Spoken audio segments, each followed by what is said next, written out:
요한복음 11장.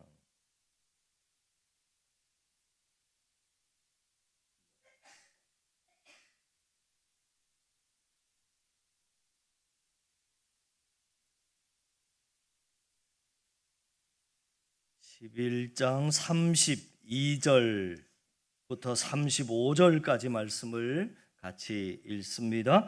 마리아가 예수 계신 곳에 가서 배웠고 그 발 앞에 엎드려 이르되 주께서 여기 계셨더라면 내 오라비가 죽지 아니하였겠나이다 하더라. 예수께서 그가 우는 것과 또 함께 온 유대인들이 우는 것을 보시고 심령의 비통이 여기시고 불쌍히 여기사 이르시되 그를 어디 두었느냐 이르되 주여 와서 보옵소서 하니 그랬습니다. 예수께서 눈물을 흘리시더라. 우리가 계속해서 2024년 성경 일독 읽어나가는 과정 속에 이번 주 우리가 읽어야 할 내용 가운데 요한복음 11장이 들어있지요. 이 요한복음을 읽다 보면 7가지의 기적을 만나게 되는데 나사로가 무덤에서 살아난 부활의 사건은 다른 복음서에서는 찾아볼 수 없는 요한복음에만 기록된 참 귀한 사건입니다. 그 이유는 아마도 마태나 마가나 누가복음이 기록될 때에는 나사로가 당시에 살아 있었고 따라서 유대인에게 핍박과 공격을 받을 위험성이 있었기 때문에 일부러 아마 생략하였지 않겠나 추측을 해봅니다. 이후에 요한복음은 팔레스틴 밖에 있는 이방인들을 대상으로 복음을 전했기 때문에 나사로 이야기를 해도 상관이 없게 됐고 또 이때는 세월이 많이 흘러서 나사로가 이미 죽은 후가 되었기 때문이 아닌가 생각됩니다. 여러분 아시는 대로 베다니라고 하는 곳은 예루살렘에서 남쪽 3km 지점에 비교적 가까운 거리에 있는데 베다니라고 하는 말은 무화과의 동네라고 하는 뜻입니다. 동의보감에 보면 변비가 있으신 분에게 좋은 여름 과일 중에 하나가 무화과 열매입니다.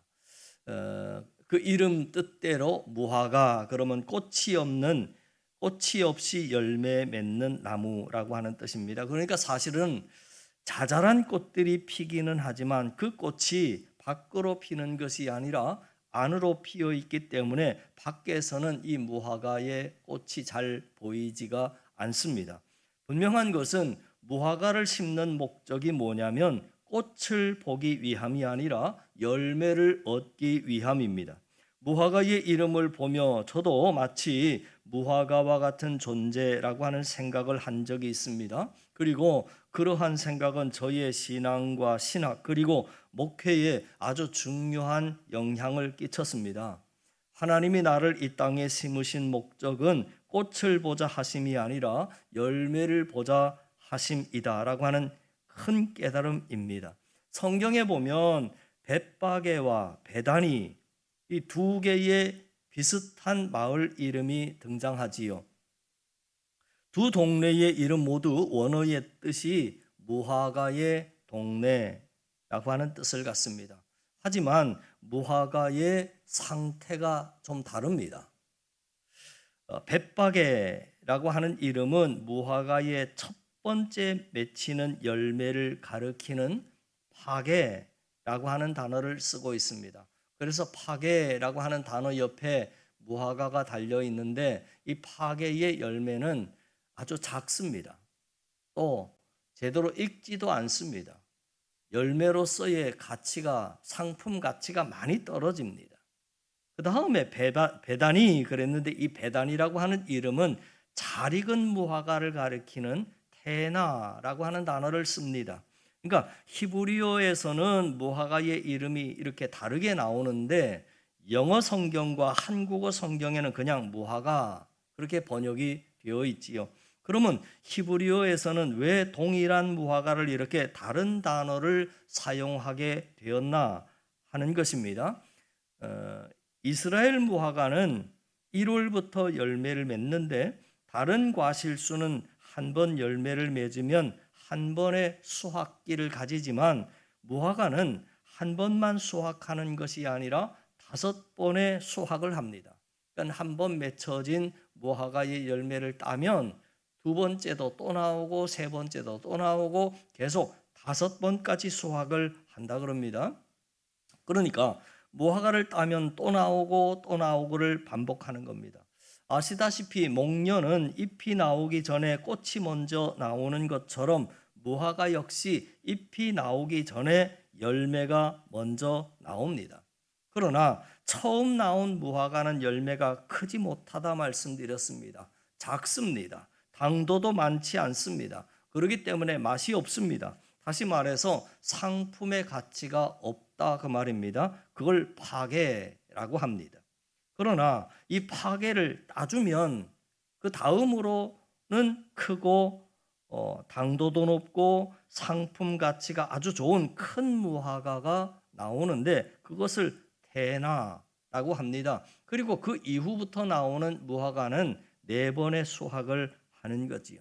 자, 오늘 본문의 배경이 이 배단위, 즉 아주 상품 가치가 좋고 크기도 크고 당도도 높은 아주 상품 가치가 좋은 배단위, 즉 테나에서 일어난 일입니다. 자, 이곳에 참으로 행복한 3남매가 살고 있었습니다. 마르다, 마리아, 나사로인데 이들은 돈이 많아서도 아니고 지위가 높아서도 아닌데 예수님의 사랑을 많이 받은 그런 가정으로 보입니다. 그런데 오늘 우리는 나사로의 죽음의 현장 앞에 서게 됐습니다. 요한복음은 표적의 책이라고 해도 틀린 말이 아닐 정도로 많은 표적이 등장합니다. 표적은 이적과 기적을 담고 있지만 그 궁극적인 목적지가 십자가를 향할 때 그것을 우리는 표적이라고 합니다. 그래서 요한복음의 전반부에는 모두 7개의 표적이 등장하는데 오늘 나사로의 죽음과 그의 부활의 사건은 마지막 7번째의 표적입니다. 그러면 나사로의 죽음이 왜 표적이고 그 속에 담아내고 싶은 참뜻이 무엇일까 하는 것을 오늘 이 시간에 함께 우리가 살펴보려고 하는 것입니다. 1절 말씀을 보시면 어떤 병자가, 우리가 32절부터 35절까지 말씀을 읽었습니다마는 11장의 1절을 보면 어떤 병자가 라고 등장을 하고 있는데 누구냐면 나사로입니다. 이 나사로를 어떤 병자라고 표현한 걸로 봐서 아직 나사로가 죽지 않은 상태입니다. 그런데 이 가정에 대해서 성경의 기자는 유독 강조하는 몇 가지의 수식어가 눈에 띕니다. 그게 뭐냐면 누이들이 집안의 오라버니가 죽어가는 긴급한 병에 걸렸을 때 예수님께 사람을 보내면서 이렇게 전가를 담아 소식을 전했습니다. 뭐라고 했느냐면 주님의 사랑하시는 자가 병들었나이다. 참 특이하지 않습니까? 예수님이 나사로의 이름을 모르는 것도 아닌데 우리 오라비 나사로가 이렇게 쓸 수도 있는데 주님의 사랑하시는 자가 병들었나이다.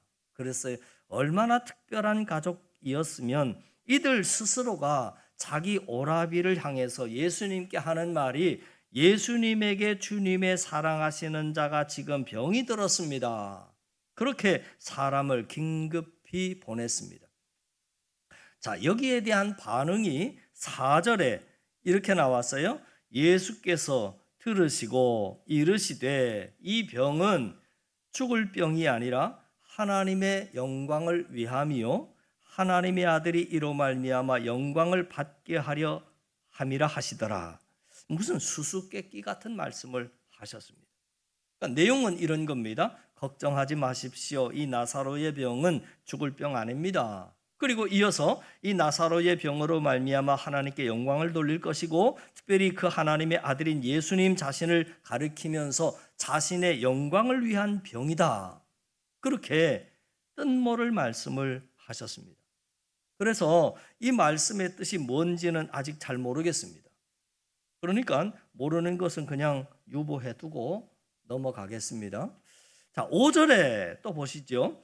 예수께서 본래 마르다와 그 동생과 나사로를 사랑하시더니, 아마 예수님이 이 가정을 굉장히 사랑했던 것 같습니다.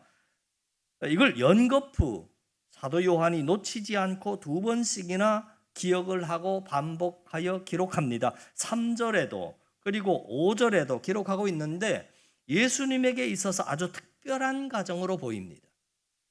자, 다음으로 우리가 5절과 6절을 읽어보시면, 여러분 하시는 대로 늘 성경 보셔야 돼요. 5절과 6절을 읽어보면 앞뒤의 문맥이 뭔가 잘 맞지가 않습니다. 5절과 6절 사이를 보면 뭐 좀 이상하다. 5절과 6절 사이에 우리가 쓰는 개역 개정 성경에는 생략된 접속사가 하나 있습니다. 우리가 가지고 있는 성경에 생략되어 있는 부분이 있다 그 말이죠. 그래서 새번역 성경을 찾아보고 쉬운 성경을 찾아보면 그 접속사가 나와요. 새번역 성경에는 그런데 5절과 6절 사이에 그런데가 첨가되어 있고요. 쉬운 성경에 보면 그런데가 아니고 여기는 하지만이 첨가되어 있어요. 하지만. 그리고 일본어 성경에도 쉬운 성경과 비슷한 의미가 또 나오지요. 그리고 원문을 보면 5절과 6절 사이에 그런데 또는 그러므로 라고 하는 접속사가 생략되어 있습니다. 생략되어 있는데, 그래서 그 생략된 접속사 그러므로 그런데를 삽입을 해서 5절과 6절을 제가 한번 읽어보지요. 들어보시죠. 예수께서 본래 마르다와 그 동생과 나사로를 사랑하시더니, 여기가 5절입니다. 사랑하시더니 6절에 그러므로 나사로가 병들었다 함을 들으시고 그 계시던 곳에 이틀을 더 유하셨다. 우리가 접속사 없이 읽으니까 이상했는데 이번에는 접속사를 집어넣어서 읽었습니다.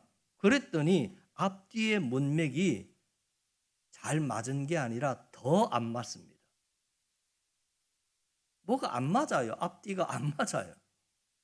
사랑하는 자 또는 사랑하시더라 하는 것을 두 번에 걸쳐서 강조한 인물과 가정인데, 지금 그 오라버니가 사경을 헤매고 있다 하는 소식을 예수님이 들었는데, 그러므로 그런데 하지만 계시던 곳에서 이틀을 더 유하셨다. 이렇게 기록하였다면 이런 어불성설이 어디 있습니까? 단걸음에 달려가도 지금 시원찮은 상황입니다. 그래서 마치 이런 느낌이 든다 하는 것입니다. 어쩌면 예수님은 나사로가 혹시 죽기를 기다린 것 같은 느낌이 듭니다. 이렇게 촌각을 다투는 긴급한 병 중에 있는데 어쩌자고 그러므로 그런데 하지만 계시던 곳에서 이틀을 더 유하셨다 하는 것은 이건 뭔가 말이 안 됩니다. 그래서 이것을 이렇게밖에 결론을 내릴 수밖에 없습니다. 어쩌면 조심스럽지만 그가 완전히 죽기를 기다린 것 같다 하는 느낌이 듭니다. 그래서 결국은 도착했을 때는 이미 죽어 있었습니다. 그러니까 우리의 생각이 그냥 생각이 아니라 현실로 드러나는 것입니다. 예수님은 지금 사랑하는 자가 다 죽어가고 있다 하는 다급한 전가를 받았습니다. 그런데 계시던 곳에서 머물더니 이틀을 여기서 더 지체하셨습니다. 한쪽은 절박한데 한쪽은 지금 너무 느긋하게 이틀을 더 유하시더니 그 다음에는 어디로 가자고 하시느냐면 7절, 8절을 또 보시죠. 7절, 8절에 더 또 말이 안 되는 반대 방향으로 자꾸 예수님이 가십니다. 7절, 8절 같이 앞에 나오죠. 그 후에 시작.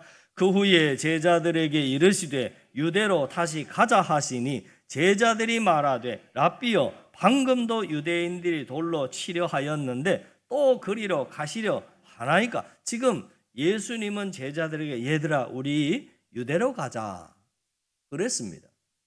그러자 제자들이 그 유다의 상황을 밝혔습니다. 지금 유다의 상황은 선생님 거기는 위험합니다. 방금도 돌멩이를 들어서 예수님을 신성 모독죄로 죽이려고 했던 사람들이 바글바글한데 왜 거길 또 가시려고 합니까? 그러면 제자들의 말림이 중요한 것이 아니라 예수님이 거기로 가시겠다고 하는 의미가 중요하지 않겠습니까? 예수님이 유대로 가자 라고 하는 말씀은 그 속에 어떤 의미를 사실상 담고 있냐면 유대로 가자 하는 뜻 속에는 나는 십자가에 죽기 위해서 가겠다 하는 겁니다.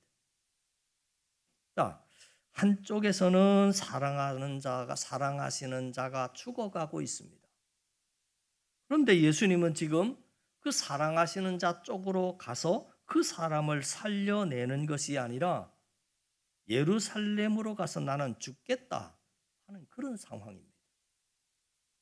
그러면 병이 들어 죽어가는 나사로의 이 죽음을 향하고 있는 것과 예수님께서 십자가로 죽음을 향해 가겠다는 것과 도대체 어떤 중요한 상관관계가 있구나 하는 것을 우리는 발견하게 되는 거지요.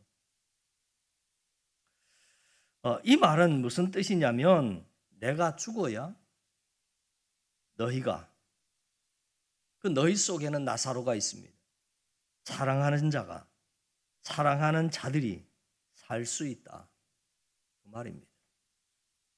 그러기 위해서 나는 왔고 이제 그것을 이루기 위해서 나는 십자가로 향할 것이다 라고 하는 예수님의 의지입니다.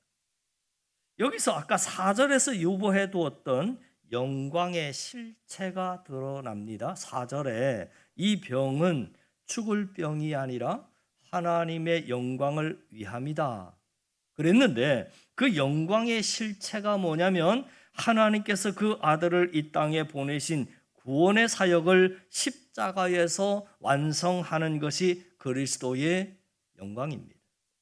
십자가의 대속의 제물로 나사로를 살려내시고 또한 우리를 살려내시고 십자가에서 죽으시는 것이 예수님의 영광의 실체이고 영광의 완성이라고 하는 뜻입니다. 우리는 이미 사망의 권세 밑에서 죽어가고 있습니다. 그것을 위해서 예수님이 이 땅에 오셨습니다. 이제 유대로 가자 하셨는데 거기에는 돌팔매질과 예수님을 잡으려고 하는 죽음의 무시무시한 저항이 기다리고 있습니다. 자, 그렇다면 죽음과 맞설 수 있고 죽음을 이길 수 있는, 죽음을 끝장낼 수 있는 분은 유일하게 예수 그리스도 그분만이 이 죽음을 향해 치닫고 있는 인류의 깊은 절망과 슬픔을 끝장낼 수 있는 것입니다. 이 대비를 우리가 이 본문에서 놓치면 안 되는 거지요. 다음으로 20절 보십시다. 20절에 마르다는 예수께서 오신다는 말을 듣고 곧 나가 맞이하되 마리아는 집에 앉았다. 마르다는 아무래도 외향적인 성격이다 보니까 예수님이 이제 거의 마을에 도착했다 하는 소식을 듣고는 마르다는 막 뛰어나갔습니다. 그런데 마리아는 마르다와 다르게 그냥 집에 그대로 앉아 있습니다. 그래서 어떤 글에 보니까 이런 해석을 해놨습니다. 이 두 부분에 대해서 해석을 했는데 이렇게 해석했어요. 아마 마리아는 이때 예수님께 삐져 있었을 거다. 그렇게 해석을 했습니다. 그 삐진 내용은 뻔합니다.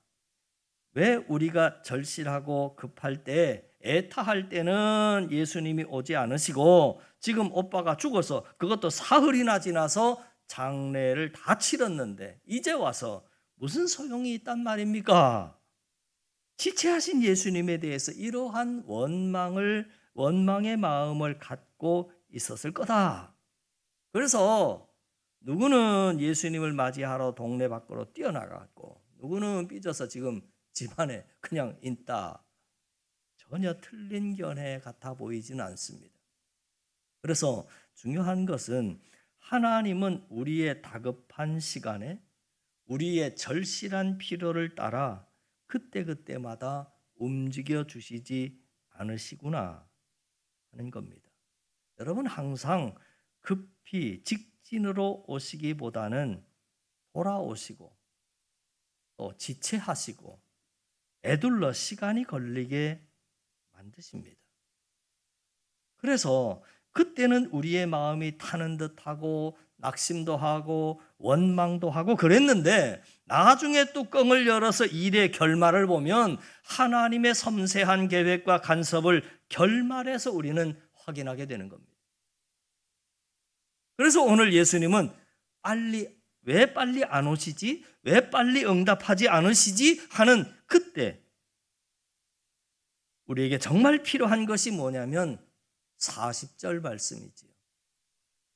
40절에 보면 네가 믿으면 하나님의 영광을 보리라 그랬어요. 그러므로 하나님의 영광이라고 하는 것은 내가 원하는 대로 되어진 어떤 결말이 아니라 하나님이 의도하시고 계획하신 대로 만들어지는 그런 결말을 영광이라고 하는 겁니다. 그래서 아무것도 안 보이고 불확실하고 더딘 것 같을 때 저와 여러분들에게 필요한 것이 믿음 아닙니까? 그런데 마르다와 마리아도 믿음이 전혀 없어 보이진 않습니다. 보세요. 21절에 마르다가 예수께 여짜오되 주께서 여기 계셨더라면 내 오라비가 죽지 아니하였을 겁니다. 그러니까 마르다의 신앙 속에는, 그 믿음 속에는 예수님의 능력도 예수님의 역사와 치료의 사실도 분명히 믿고 있었는데 예수님을 어디에다가 스스로 가두어 놓고 있느냐면 그때 예수님이 여기에 계셨어야 했고 그때 주님이 이 일을 간섭해 주셨어야 합니다라고 하는 자신의 시공간에다가 예수님을 묶어 놓고 있는 겁니다. 그리고 이런 이야기를 합니다. 22절부터 24절이지요. 그러나 같이 한번 읽어볼까요? 시작. 그러나 나는 이제라도 주께서 무엇이든지 하나님께 구하시는 것을 하나님이 주실 줄로 아나이다. 예수께서 이르시되 내 오라비가 다시 살아나리라. 마르다가 이르되 마지막 날 부활 때는 다시 살아날 줄을 내가 아나이다. 여러분, 이 마르다에게도 부활의 신앙이 없지 않았음을 보게 됩니다. 그런데 이 마르다의 부활의 신앙은 어떤 신앙이냐면 마지막 날, 인류의 마지막 그날, 종말의 신앙이라고 하는 것이 문제입니다. 부활을 믿었습니다. 그런데 언제 일어날 일이라고 생각하느냐 하면 내 인생이 끝나는 날, 죽음을 넘어서 내게 부활이 일어날 것이고 이 세상이 끝나는 날, 종말의 그 끝날에 부활은 일어날 것에 대한 고백을 마르다가 하고 있는 겁니다. 그러니까 마르다의 부활 신앙은 종말적 부활 신앙이라고 하는 것입니다. 뭐가 빠진 거냐면 그 부활이 오늘이라고 하는 현재의 시간에 나에게는 아무런 능력이 되지 못한다는 데 문제가 있는 거죠.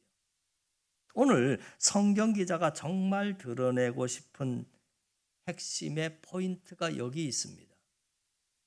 우리가 예수를 믿고 산다라고 하는 것은 먼 훗날에 이 세상이 끝나는 그날에 천국에 갈 일을 담보해주고 보증서 받아놓는 정도의 간단하고 단순한 사건이 아니라고 하는 겁니다. 정말 그 종말에 일어날 부활의 사건이 오늘 내가 살아가는 일터에 내가 살아내야 할 삶의 현장에서 얼마나 능력이 되고 있는가 하는 부활의 현재성을 이야기하고 있다 그 말이지요.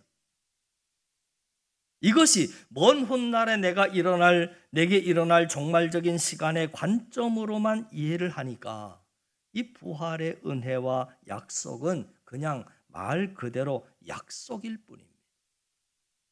오늘 내게 일어날 수 있는 일이 아니라고 하는 겁니다. 이것이 마리아의 신앙의 한계이고 인간의 한계이고 마리아의 눈물의 본질입니다. 그래서 울고 있는 겁니다. 그러면 마리아의 눈물과 예수님의 눈물을 한번 비교해 보지요. 33절부터 35절, 32절부터가 우리가 본문 아니었습니까? 33절부터 35절까지 말씀을 좀 읽어보시죠. 예수께서 시작. 예수께서 그가 우는 것과 또 함께 온 유대인들이 우는 것을 보시고 심령에 비통히 여기시고 불쌍히 여기사 이르시되 그를 어디에 두었느냐 이르되 주여 와서 보옵소서 하니 예수께서 눈물을 흘리시더라. 성경에 예수님이 눈물을 흘리시는 몇 안 되는 장면 중에 하나입니다. 그렇다면 예수님은 여러분은 예수님이 우셨다 그랬는데 왜 우셨을 것 같습니까? 우리가 여기서 이 사건의 전체를 풀어낼 수 있는 키가 바로 여기에 있음을 알아야 합니다. 여기서 우리가 예수님 눈물의 의미를 제대로 파악한다면 이 나사로의 사건이 오늘 나에게 뭘 말하고 있는가가 명확하게 드러날 것이기 때문입니다. 그러면 33절을 다시 보겠습니다. 그가 우는 것과 그는 누굽니까? 마르다입니다. 또 함께 온 유대인들이 우는 것을 봤습니다. 거기 있는 많은 유대인들이 울고 있는 걸 봤다 그 말이죠. 그리고는 심령에 비통히 여기셨다, 불쌍히 여기셨다 그랬는데 이것은 예수님의 모든 구원 행위의 유일한 근거입니다. 그러니까 예수님은 나사로의 이 죽음 앞에서 그냥 손 놓고 어찌할 수 없는 이 불쌍한 인생들이 맞이한 절망을 보시면서 그 고통과 절망과 눈물을 예수님이 공감하시고 아파하셨다는 것입니다. 이곳이 바로 부활의 시작점이고 구원의 시작점입니다. 그러니까 예수님의 눈물은 조문의 눈물도 아니고 믿음이 없어서 전전긍긍하는 인간에 대한 그런 비통의 눈물이 아니라 죽음 앞에서 아무것도 할 수 없는 인간의 절망, 그것을 사람의 몸을 입으신 예수님으로서 공감하신 겁니다. 그래서 비통히 여기시고 불쌍히 여기사 예수님이 눈물을 흘리셨다. 그리고 이제 예수님은 그들의 눈물을 닦아주기 위해서 이 땅에 오셨고 십자가로 본격적인 걸음을 옮기게 되는 겁니다. 저는 오늘 말씀을 시작하면서 또 마무리하면서 무화과의 첫 열매를 가리키는 파게라고 하는 단어와 잘 익은 무화과를 가리키는 테나라고 하는 무화과의 단어를 설명해 들었습니다. 비록 처음 나온 무화과는 열매가 크지 못하고 작고 당도도 많지 않아서 상품의 가치가 없지만 그러나 이 파게의 열매를 따주면 다음에는 크기도 크고 당도도 높고 상품 가치가 좋은 큰 무화과들이 계속 나온다 라고 하는 말씀을 드렸는데 예수님이 무화과의 첫 열매가 되셨으니 우리 또한 계속해서 그 첫 열매에 이어서 당도도 높고 크기도 크고 맛도 좋은 상품성이 아주 가치가 좋은 맛있는 테나의 은혜로 이 가을 열매 맺어 살아갈 수 있는 그 소망, 그 희망, 그 사랑을 입은 하나님의 자녀로 이 가을에도 또 계속해서 열매 맺어 살아가는 저와 여러분 우리 모두가 다 되실 수 있기를 주님의 이름으로 간절히 축원합니다. 기도드립니다. 하나님 아버지, 오늘 십자가의 사랑과 주님이 흘리신 눈물의 의미를 다시 되새기며 감사로, 은혜로, 소망으로 살아가는 우리 한 사랑이 되기를 원합니다.